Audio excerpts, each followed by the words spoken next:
ஒரு 5 பேருக்கு 4 வாழைக்காவை இந்த மாதிரி பொடிசாக கொஞ்சம் கட் பண்ணி மஞ்சத்தூள் உப்பு போட்டு நல்லா வேக வச்சுக்கணும். வேக வச்சு தண்ணியை இருத்துட்டு நம்ம தேங்காய் எண்ணெய் ஊற்றி தாளித்தோம்னா வாயுவே தங்காது.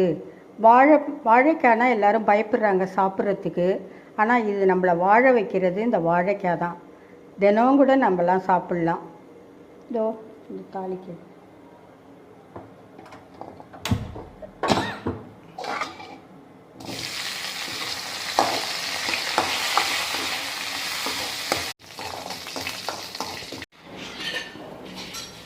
புளி சாதம், சாம்பார், தயிர் சாதம் இது மாதிரி எது வச்சாலும் இது மாதிரி பொரியல் செஞ்சு தொட்டுக்கிட்டு சாப்பிட்டோம்னா ரொம்ப நல்லா இருக்கும்.